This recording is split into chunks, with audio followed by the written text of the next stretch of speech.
so you've got the accelerator here. It's on the right hand side. You've got the clutch and the gears on the left. You've got the brake at the bottom, and then you've got the reverse. I don't know if you can see it. And the reverse is down here. So you just pull it up to reverse, and then to go forward, just pull it back down. And this is the brake here. You just use your right leg. Pretty straightforward.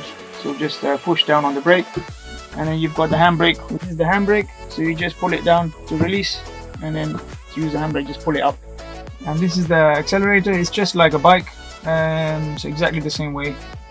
Just roll your wrist to accelerate. Right, so you've got a couple of switches here. The first one here on the right hand side is the Viper. So it's basically just on off, pretty straightforward. Then you've got the lights, and then you've got the horn on the right.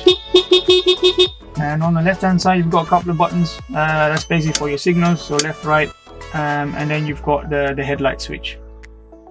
So again, pretty straightforward. Right, so before you start, if you turn the switch, on your right you've got the gas meter. Make sure it's always on neutral, and then on the left you've got the speed meter. Right, so to start, just turn and then accelerate slightly.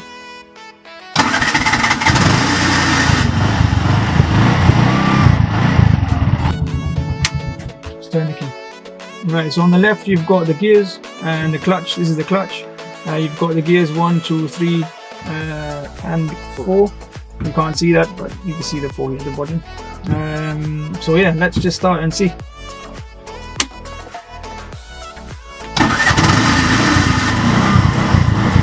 you obviously want to put it to first gear.